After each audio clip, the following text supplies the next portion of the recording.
The first 4 verses of Hebrews clearly go together. It's a one long periodic sentence, sometimes called the exordium or the proimium, but it's clearly a unit of some kind. Similarly, verses 5 through 14, the rest of chapter 1, is clearly also a unit of some kind, sometimes called the catena of Hebrews. Catena is a Latin word that means chain because it's a chain of quotations. By the way, we have collections of citations of the Old Testament on a theme also found among the Dead Sea Scrolls, 4Q Florilegium, 4Q Testimonia. Those fragments collect scriptures on a theme. We know that this chain of quotes goes together because it's bound together by a literary device called an inclusio, or an inclusion. What that means is that the words or themes at the beginning of the section are similar to the words or themes at the end of the section. In this case, for to which of the angels, verse 5 and verse 13 bracket or put a parenthesis around these verses and say this all goes together because it begins and ends with the same basic stylistic feature. The slide you're looking at right now goes into a little more depth at the literary structure of this chain of quotations. So I would argue that verses 5 and 6 go together with a structure of 3 quotes. For to which of the angels has he said, and again said, and again said. And so we see that structure again, by the way, in chapter 2. So I don't think I'm just making this up. In chapter 2, you clearly have a series of 3 quotes where the second and third quote are introduced with the words and again, and again. And so 5 and 6 go together, those 3 quotes. 7 through 12 go together by a construction of on the one hand, on the other. So verse 7 has on the one hand the angels, and verses 8 through 12 have on the other hand Christ. And so those verses go together with a Greek construction called a men de construction. Men signaling on the one hand, and de signaling on the other hand. Then finally, with verse 13, we return to the phrase that we started with, saying we're now about to close this section. And it ends with a rhetorical question. Are they not all ministering spirits? Are angels not all ministering spirits sent for those about to inherit salvation? And the answer the author wants us to give is, of course, yes, they are. That's their function. And therefore, they're in a different category than Christ, who is the king of the coming world. Meanwhile, when salvation comes, the angels' function in relation to humanity in this way will be over. So there's the literary structure. By the way, this literary structure, I think, argues very strongly against those who've seen an inclusio. Who've seen what's called a chiasm in verses 5 through 14. A chiasm is a kind of series of concentric circles, if you would, or you can look at it other ways, but basically where the first element of a section corresponds to the last element of a section, and the second element of a section corresponds to the second to last element of a section, and the third element of a section corresponds to the third to last part of a section.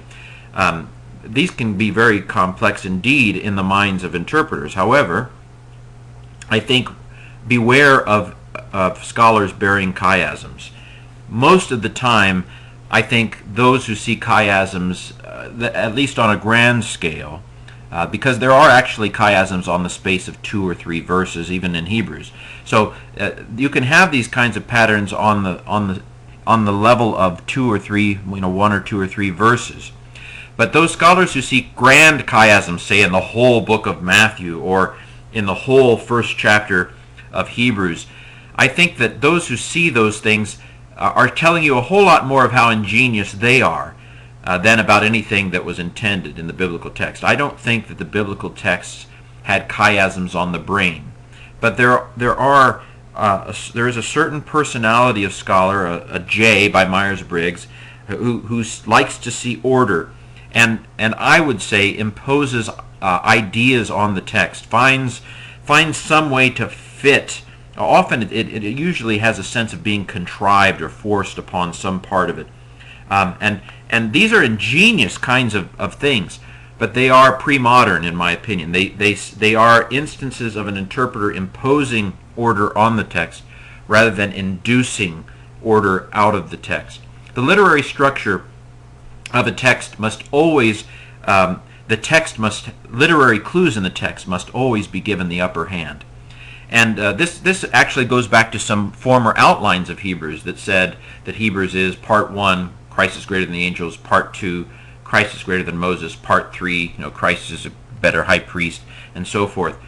But this kind of ideological or topical outline really says much more about the ideas that that an interpreter is seeing in the text, rather than the close literary observation that goes to a good outline that pays attention to words like therefore or after these things. Clear literary markers. There are times where you can suppose that there is a major break because the content shifts. And of course, those who do discourse analysis have maybe gone to the other, hopefully those who do discourse analysis hold the shifts between content and so forth in proper balance. But there is a more, I think, artistic sense of looking for clues in the text, but that is still data-driven, that says, I can tell that there's a shift from one section to another because there's a clear therefore here, or there's a clear change of style here, and so forth. Okay, well, basically beware of those who bring chiasm. So, for example, John Meyer has written a couple articles back in Catholic Biblical Quarterly about chiasms in Hebrews 1. I don't think they're there. The literary structure is what trumps it. Okay, verse 1:5. For to which of the angels has he said at any time, you are my son, I today have begotten you? This is a quote of Psalm 2. Now, in its original ancient Near Eastern context, Psalm 2 was an enthronement psalm about the enthronement of a Davidic king to the throne. And we can't know for sure to what extent Hebrews is bringing that in, but it actually fits very well. Hebrews I think, does pay more attention to the original context of Old Testament passages than some other New Testament authors. For example, Matthew, in my opinion, pays almost no attention to the literary context of the verses that he quotes, and that's okay. I'm not indicting him. I'm saying he doesn't follow our modern sensibilities on reading and context. But although Psalm 2 is about the human king, Hebrews does transfer to its understanding of Jesus the idea of enthronement. So the context of 1:5, if I go back into 1:3, is having sat at the right hand of God, having sat down at the right hand of majesty in the heights, is what Hebrews 1:3 says. And so the context of this passage is the enthronement, Jesus sitting at the right hand. And it says, having received a name as much greater than having become as much greater than the angels, as the name that he has inherited is greater than theirs. That's what 1:4 says. What is this name? Most scholars think that the name is Son. And so what we're talking about here is about Jesus inheriting the royal title Son of God at his enthronement, as Romans 1:3, and who is Son of God in power according to the Holy Spirit, Spirit of holiness, on the basis of the resurrection of the dead. Acts 13:33 again reads Psalm 2 against the enthronement, the exaltation of Jesus to God's right hand. So both the tradition, history of the Christian use of this verse in the New Testament, that is, the other places in the New Testament where this verse is used in terms of the enthronement, the exaltation, the post-resurrection going of Jesus up to the right hand of God. That's the context of this verse in the other places in Paul and Acts. And so both the tradition history of this verse in the rest of the New Testament and the literary context in 1:3 and 4 strongly argue both that this is talking about Jesus sitting at God's right hand after he's risen from the dead, and 2, that the name he's inherited that is greater than the angels is that of Son. And so For to which of the angels has he ever said, "You are my son, I have given you birth today," meaning, come on into heaven, sit at my right hand right here, I am crowning you cosmic king of the universe. Today, you are my son, I'm giving you birth right now. And that of course being, he is heir apparent before then to the throne. Now he is the Son of God in power, as Romans 1:3 says. Now, of course, there is a history of interpretation of this verse. B.F. Westcott in the late 1800s, I believe his commentary came out, could have been early 1900s, took this in the Athanasian way, in the way of the Trinitarian controversies of the 300s and 400s. And that is that Jesus is eternally begotten of the Father, and that therefore this is God speaking to the Son before the creation of the world. Now, there's nothing wrong theologically with that. It just isn't probably what Hebrews is saying in Hebrews 1. And this goes to, again, the polyvalence of language. This same verse is taken in three different ways, in three different contexts, and arguably all three are true. All three are correct. And so, in the ancient Near Eastern context of Psalm 2, it's an enthronement psalm. It's God speaking to the Davidic king as the king ascends to the throne of Judah. In the context of Hebrews, it's referring to Jesus, as Jesus sits at God's right hand in heaven after he's risen from the dead.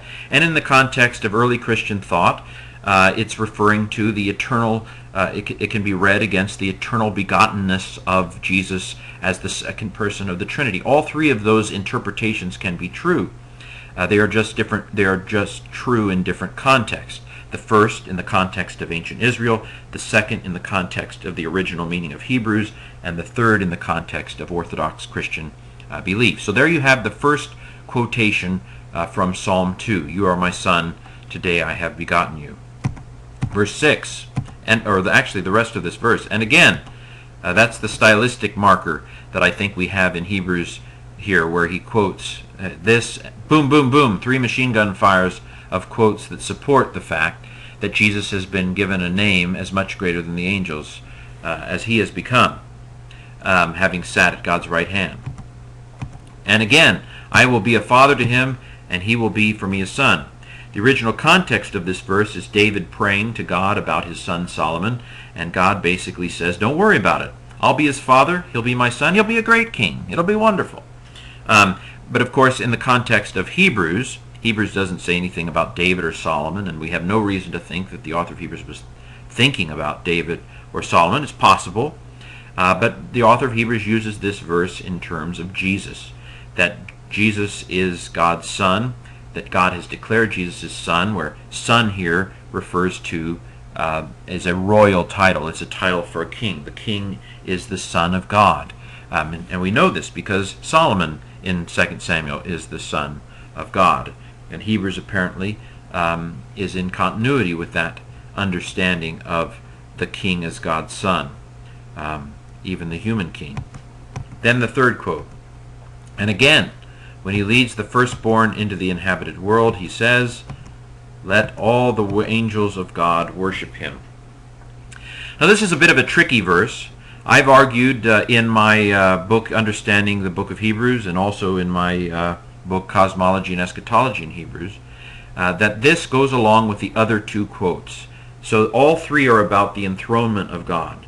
I believe that the balance of evidence points to this being looking at the same setting in place and time as the other two quotes. That is, Jesus enters into heaven, he sits at God's right hand. So against that interpretation, what this is saying is, and when God leads his new firstborn Son of God, enthroned, this royal king, now becoming king, into the inhabited world, meaning into heaven, the angels all stand up, they clap, they bow down, they worship.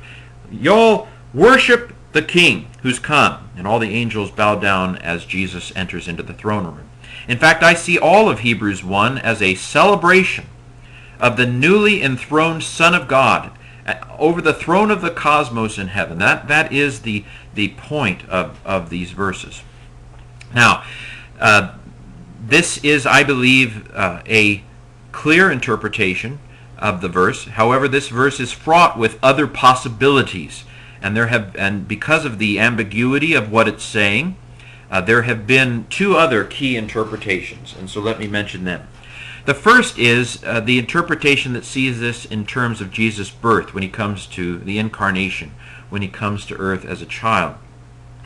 The arguments for this include the fact that the normal meaning of oikumene, this word here, inhabited world, the normal meaning of oikumene is the earthly inhabited civilized world. And it's very easy to read this verse against Luke 2, where the angels sing glory to God in the highest. Hark the herald angels sing. That it's very easy to read this verse against the backdrop of the coming.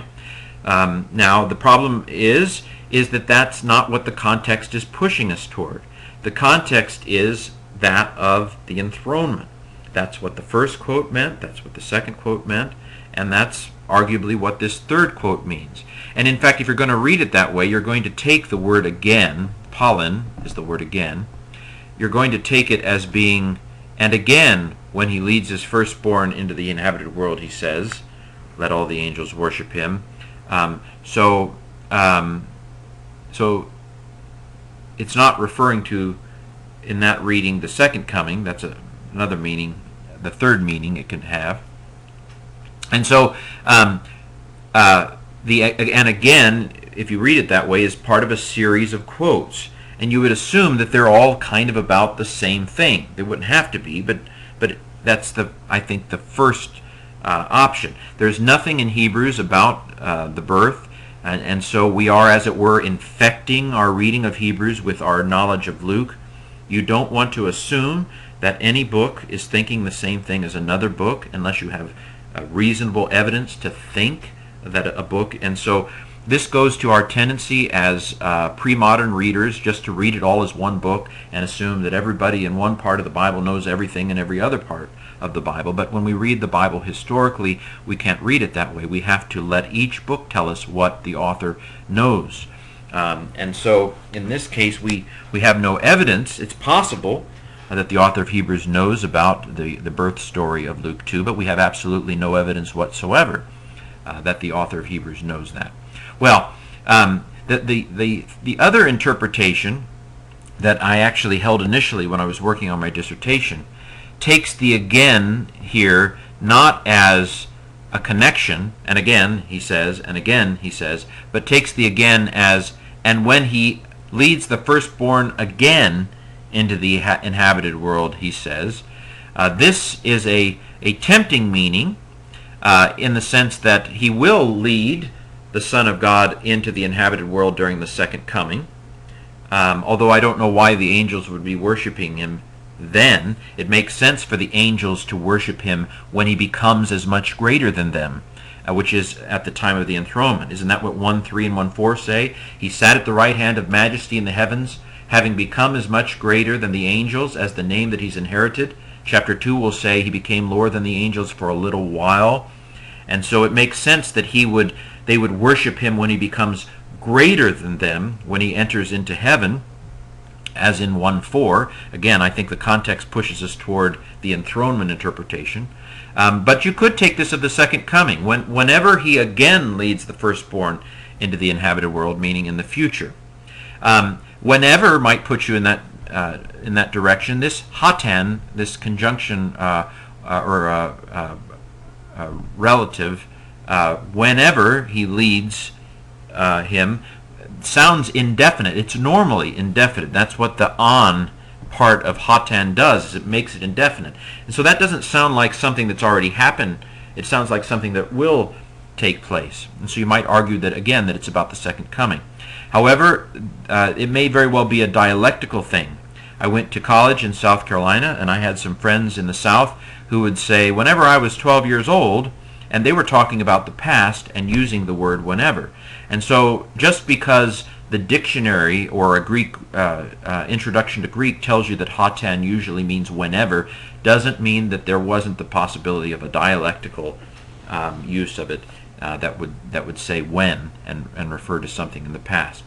And so on balance, I think that the overall context of Hebrews tips the scales toward reading this verse in terms of Christ's enthronement. That's what the other two quotes are about. And that's when he becomes as much greater than the angels. Verse 1:4 says he becomes greater than the angels. Chapter 2 says when he was on earth he was lower than the angels.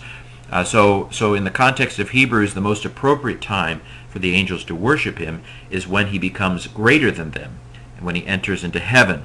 Let me then address this oikumene as referring to the earthly, civilized world. It can equally be argued that Hebrews considers the truly civilized world, the truly inhabited world, to be the heavenly one. And this is in fact arguably how 2:5 uses it. For it is not to angels that he has subjected the coming oikumene, the coming inhabited world. Hebrews gives us no clues about there being a new earth or an eternity or everlasting kingdom on a new earth.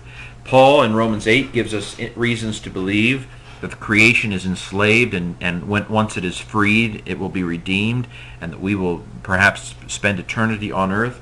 However, Hebrews gives us no clues of that whatsoever.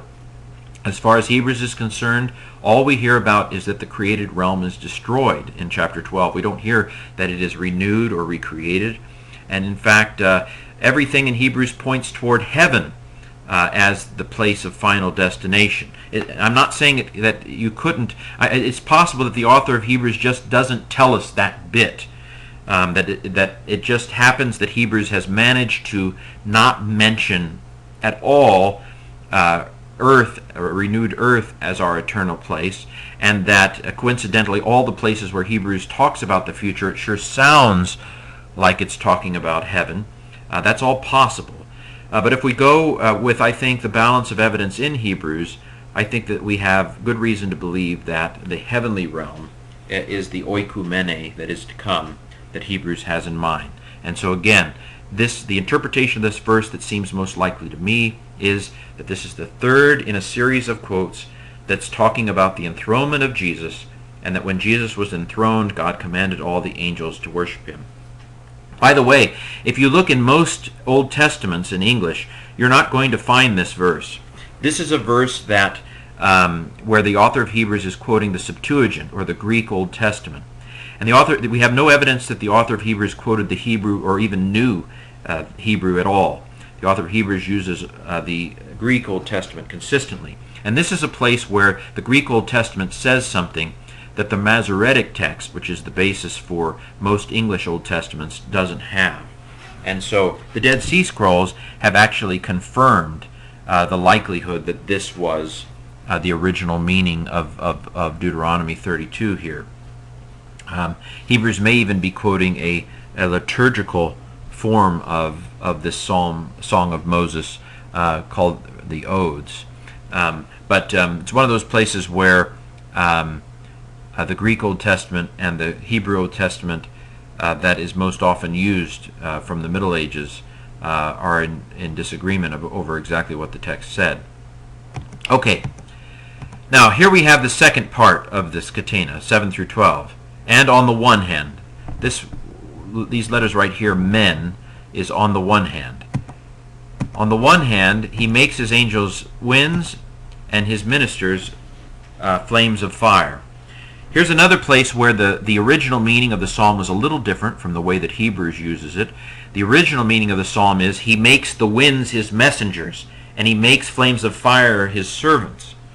So in the Old Testament, it's talking about how God uses natural phenomenon to speak his messages.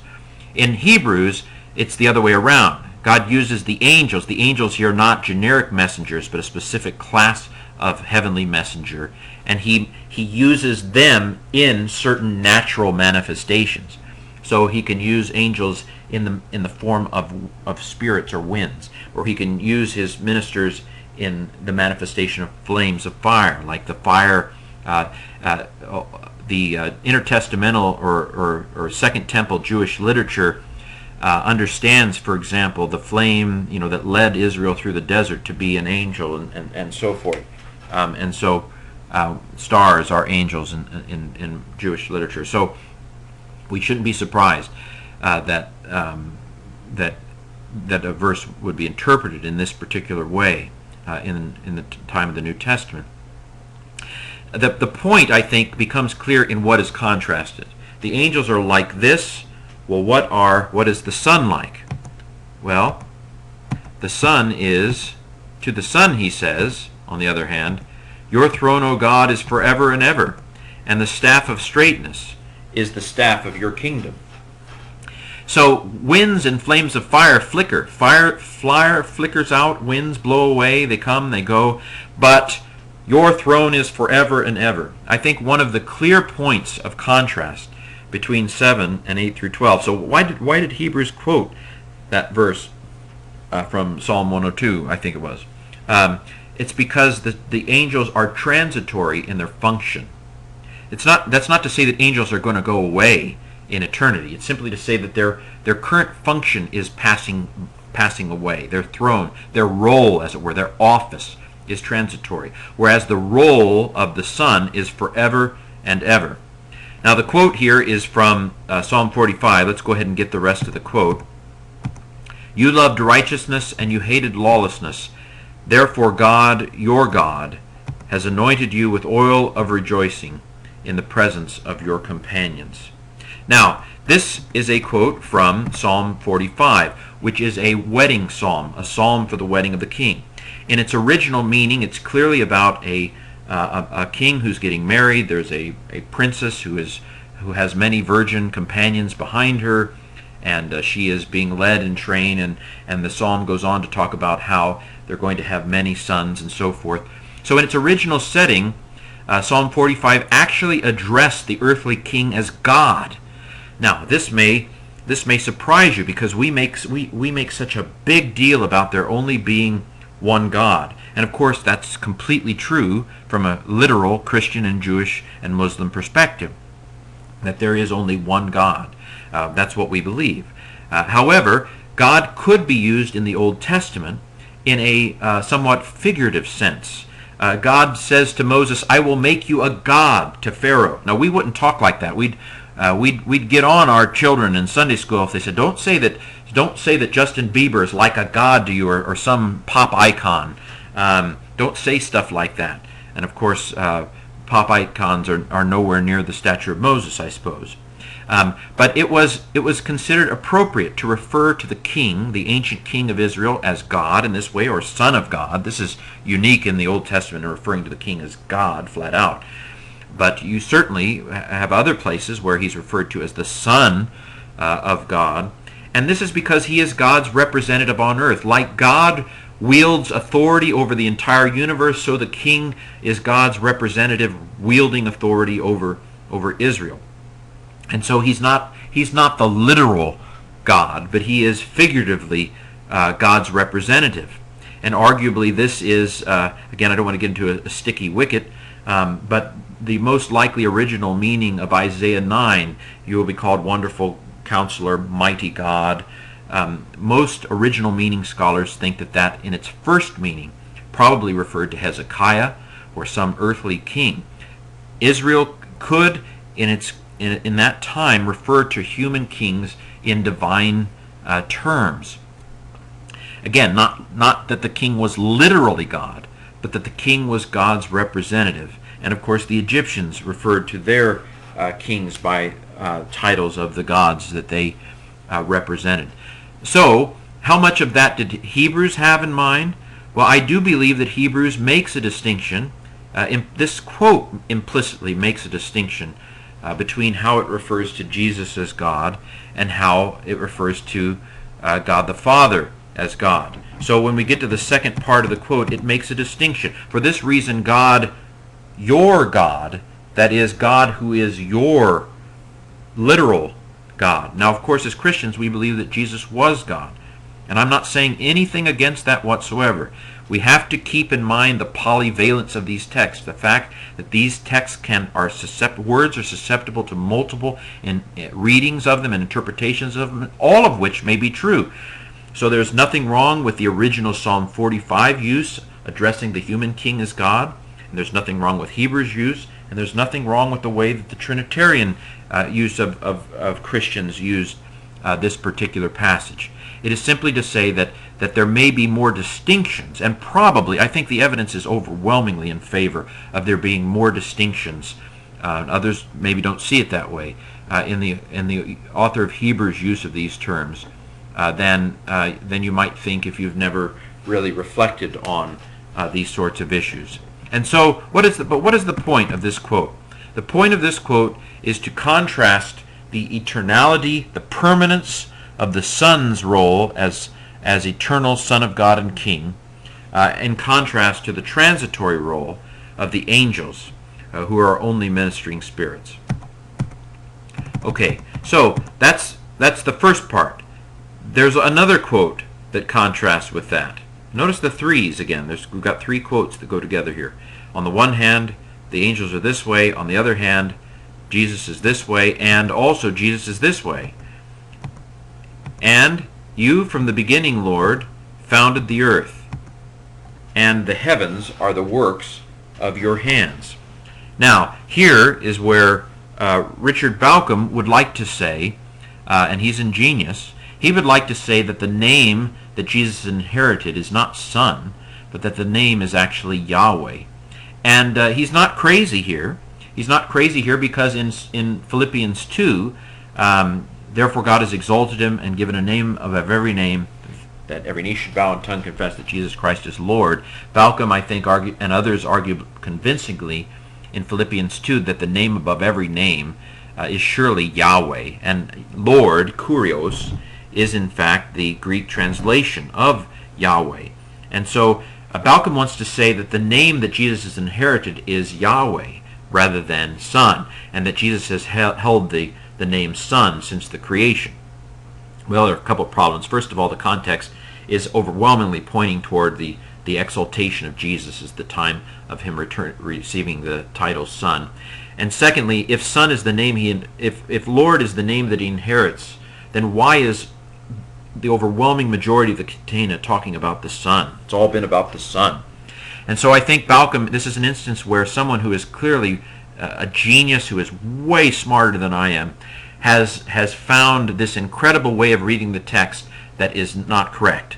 It's brilliant, it's beautiful, it says an awful lot about Richard Bauckham as an incredibly intelligent guy, but unfortunately his intelligence has wooed him away from the inductive, more obvious meaning of the text. And so I don't think that Lord is the name in Hebrews 1 that Jesus has inherited. But you from the beginning, Lord, founded the earth. This reminds us of Hebrews 1, 3, I believe it is. Hebrews 1, 2, through whom he also made the worlds.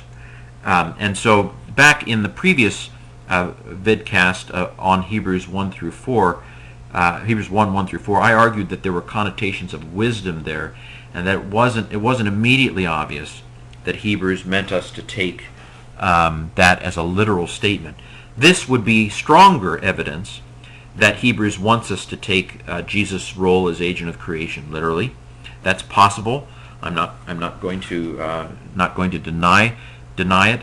However, the point, I think, of this quote has to be seen in relation to 1:7. He makes his angels winds, and he makes his servants a flame of fire. On the other, those things are things that pass away, whereas Jesus remains forever. And that is exactly the use of this quote. The point of this quote is that while the heavens and earth will disappear like a garment, they will be changed like a wrap, like an outer garment. You're going to wrap them up. You're going to roll up the creation. The creation's going to go bye-bye. Those winds, flames, they're going bye-bye. But you are the same, and your years will not come to an end. Again, the point of this quote is not that Jesus was the agent of creation, although that may be the implication of this as well. But the point of the quote is that Jesus' role as king is permanent, whereas the role of things like angels over the creation, if the creation goes away, well, then the angels are at least out of that job. They have other things to do. They can praise God eternally in Hebrews 12. But their role as stewards of the creation, their role as ministers to humans, that role is about to go bye-bye. Whereas Jesus' new role as enthroned cosmic king is going to go on forever. So that's the point. The point, now, by the way, for those who think that want to see a new earth, this idea that a garment can be changed, that implies that perhaps that might be a foot in the door for a new creation of the earth. It's possible. Although from what Hebrews says in chapter 12, I'm not convinced that that's what Hebrews is saying here. But here's your foothold if you want to argue that Hebrews believes in a new creation. Okay, let me move on then. They will perish, but you remain. Did I already do that? I already did that. Okay, now we come to the conclusion. But to which of the angels has he said at any point, sit at the right hand of me, till I make your enemies a footstool for your feet? We go back to this. This is the second part of the parentheses. Verse 5 said, to which of the angels has he said? And here we have this signals, we're about to close this unit of text. And here we have a quote of Psalm 110. Psalm 110 was alluded to back in 1:3. He sat at the right hand of majesty in the heights. So Psalm 110 is very important for Hebrews. Here we have the explicit quote of it here, talking about Jesus' enthronement at his right hand. So if Jesus is the Son, what are the angels? Are they not all ministering spirits sent for ministry because of those who are about to inherit salvation? And so there you see that the role of the angels with regard to humanity is temporary. It's transitory. It's about to come to an end. They are sent as messengers of God's revelation. They are sent as stewards of the creation. They are ministers to those about to inherit salvation, humanity. But that role is going to come to an end. Whereas Jesus' role, as he begins this new, the last of these days, from 1:2, Jesus has begun this role as cosmic king over the universe. And he just, the angels are way inferior. Now the final question that all this chain of quotes leads to is why? Why is the author so concerned about Christ's superiority to the angels? And there are probably three main ways of interpreting it. The one is simply that the angels are associated with the Old Covenant. And I think that is at least true. When we get to the next chapter, you'll see that is true in Hebrews 2:2. However, we're left wondering, though it seems like he's making an awful lot of this, if that's all it is, if it's just about the association of the angels with the Old Covenant. I don't know that isn't all there is here, but there are a couple other interpretations. So there are some who would argue that the audience of Hebrews likes angels a little too much. And this goes with an older interpretation of Colossians, where there appears to be some syncretistic Jews who worship angels. Now, again, I don't think that's the interpretation of Colossians. I think it's about worshiping with angels rather than worshiping angels. And so I don't know that Colossians can be used as evidence that some Jewish people were worshiping angels, and that Hebrews wants to distance the audience from that. There are some who would say that there might have been some who thought Christ was an angel, who thought that Jesus was an angel, and that this is meant to distinguish Jesus as something completely different from the angels. There's a verse in chapter 2 that could be used to argue for that, where it talks about, it's clear that Jesus is concerned with the sons of Abraham, the seed of Abraham, not with angels. And so he takes on human form, not angelic form. So there is a foothold for that. To be honest, I'm not 100% sure what I think. We don't have a lot of evidence, and I'm, even at this point, still working through it. I do think at least that it has to do with the Old Covenant versus the New. And I do think maybe the audience, it's possible that the audience were enamored of angels. I don't know. It's something to keep thinking about. Maybe I'll have come up with a clearer position when I do this for chapter 2.